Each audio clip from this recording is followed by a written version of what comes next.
99.9% of every species that ever lived is already gone. And if that number already sounds massive to you, I need to warn you right now. The real number is almost certainly worse. Because that 99.9% only counts what left a trace. So here's what this video is actually about. Most people hear that statistic and nod along, maybe feel briefly humbled, and move on.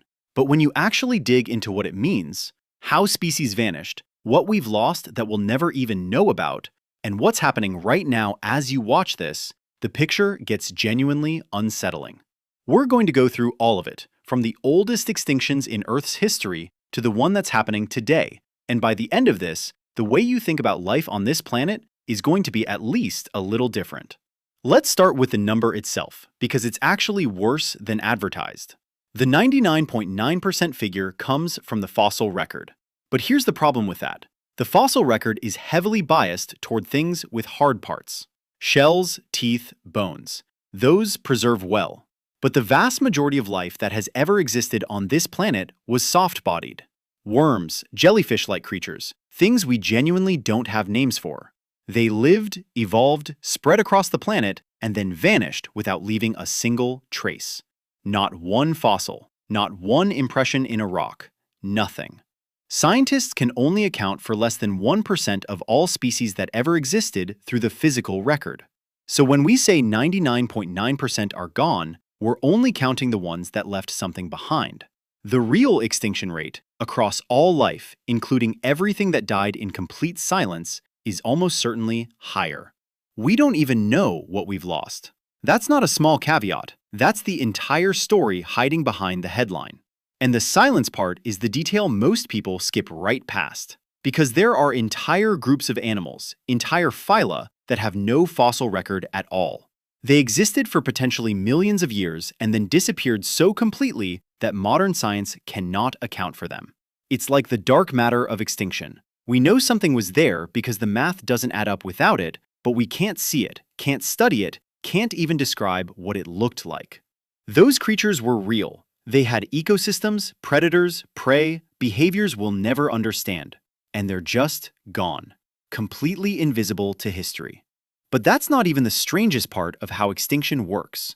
Because after the biggest die-offs in Earth's history, something really weird happened to the survivors. They shrank. After the Hengenberg event, which wiped out roughly 96% of vertebrate species at the end of the Devonian period, something called the Lilliput effect kicked in. When scientists look at the fossil record immediately after a mass extinction, the animals that survived are consistently and significantly smaller than the ones that came before. Picture the largest fish alive before the die-off, something the length of a school bus, armored, apex, untouchable. Then picture what came after. Animals the size of your hand, picking through the wreckage of a world that used to belong to giants. The world didn't just lose species, it lost scale. It lost ambition. Life had to start over small, timid, rebuilding from almost nothing. And then, over tens of millions of years, it slowly worked its way back up to something recognizable. Almost nobody covers this part of mass extinctions because it doesn't fit the drama of the collapse. But it's arguably stranger, a planet that survived, just miniaturized. Speaking of the worst of the worst, after the end Permian extinction, which we call the Great Dying, and which killed roughly 90 to 96% of all marine species, the ocean at the equator reached surface temperatures of around 104 degrees Fahrenheit. Just let that sit for a second. 104 degrees.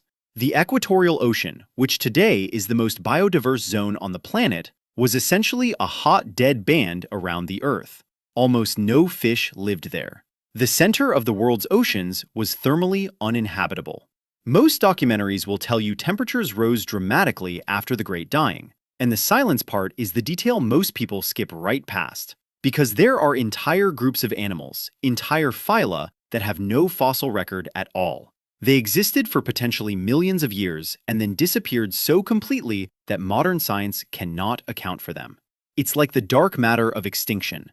We know something was there because the math doesn't add up without it, but we can't see it, can't study it, can't even describe what it looked like. Those creatures were real. They had ecosystems, predators, prey, behaviors we'll never understand. and they're just gone, completely invisible to history. So life shrank, the oceans cooked, and hundreds of millions of species vanished without a trace. And here's where it gets philosophically strange. For most of human history, we didn't even know any of that was possible. The concept of extinction, the idea that a species could simply cease to exist, wasn't seriously proposed until 1796. A French anatomist named Georges Cuvier stood up in Paris and gave a lecture arguing that the mastodon, a massive elephant-like creature whose bones had been found across North America, was not still roaming somewhere in the unexplored western frontier. It was gone, permanently. That idea was genuinely controversial at the time because the prevailing assumption, rooted in theology and just general human intuition, was that every creature God created still existed somewhere on Earth. The world was too big, too unexplored, for anything to have truly disappeared. Cuvier had to argue, with anatomical evidence, that extinction was even a real thing. That was 1796. We've only known extinction was possible for about 230 years. Every mass extinction before that, the Devonian, the Permian, the End Cretaceous, happened in a world where humans had no framework to even understand what they were looking at.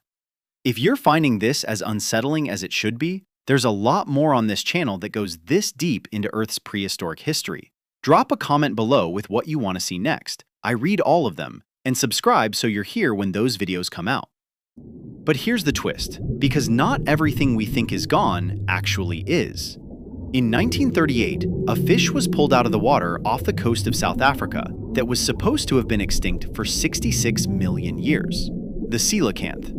It had been sitting in the fossil record as a casualty of the End Cretaceous extinction, the same one that took the non-avian dinosaurs.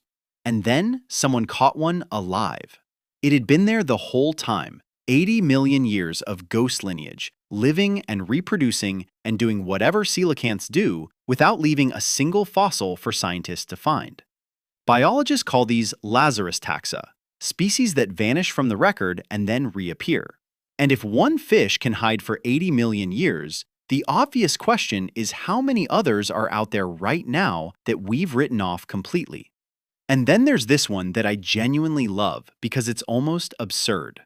In 2005, scientists were analyzing specimens from a food market in Laos, just a regular market stall, and found a small rodent sitting there that turned out to be the sole surviving member of a family of rodents thought to have gone extinct millions of years ago. Not discovered in a lab, not found on a scientific expedition, sitting on a table next to vegetables. DNA analysis confirmed it. That's how little we actually know about what's gone and what isn't. The line between extinct and not extinct is blurrier than almost anyone realizes. Now here's where all of this stops being history and starts being something else entirely. The species most likely to go extinct today are also the ones least likely to show up in the fossil record. Soft-bodied invertebrates, insects, small amphibians, they don't fossilize well. Some of them have never even been formally described by science. Others exist only because someone wrote them down somewhere. And those written records, a paper, a database entry, a field journal, will not survive a million years. The fossils will. So future civilizations digging up the Earth will find no evidence that thousands of today's species ever existed.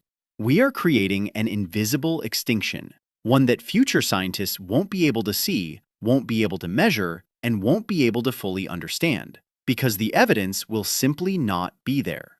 And the recovery timeline for what we're doing right now is not something any human can emotionally process. After the most severe mass extinctions, full biodiversity recovery takes somewhere between 15 and 30 million years. A 2018 study found that just the mammalian species lost during the human era, the mammoths, the giant ground sloths, the saber-toothed cats, created a hole in evolutionary diversity that would take 5 to 7 million years to fill. 5 to 7 million years. That's not a wound that heals. That's a wound that outlasts every civilization, every language, every geological feature we'd recognize today. We made that in a geological blink. And that brings us to the thing that makes the current extinction genuinely unlike anything in Earth's history, not just in scale, but in cause. Some biologists estimate the current rate of species loss is around 1,000 times the normal background rate. That's fast by any standard. But the speed isn't even the most remarkable part. Every other mass extinction in Earth's history had an external cause. An asteroid, a supervolcano, a shift in ocean chemistry, something that hit the planet from the outside or from deep within its geology. This is the first mass extinction with a single biological author. One species doing what asteroids and supervolcanoes used to do. We haven't just caused an extinction event, we've become one. So here's where we actually are. The 99.9% figure that opened this video is already an undercount because most of what's gone left nothing behind. Life has been ending since the moment it started, quietly, completely, in ways science can barely reconstruct. The biggest die-offs shrank the world, cooked the oceans, and erased entire chapters of evolutionary history. And we only figured out extinction was even possible 230 years ago. Meanwhile, some of what we thought was gone turned out to be hiding, in deep water, on market stalls, in places no one thought to look. But the extinction happening right now is different from all of it, because it has a name, it has a face, and it's us. The most unsettling part isn't the number, it's that future civilizations won't even be able to see most of what we're losing. We are the first species in Earth's history to cause a mass extinction and be aware of it while it's happening. What we do with that awareness is the only open question left. If this channel does one thing, it's make the past feel real again. Not a textbook footnote, but something that actually happened to actual living things. If you want to keep going down that road, subscribe, because there's a lot more sealed away that we haven't opened yet. And tell me in the comments, if you could bring back one extinct species just to see it for 5 minutes, which one would it be?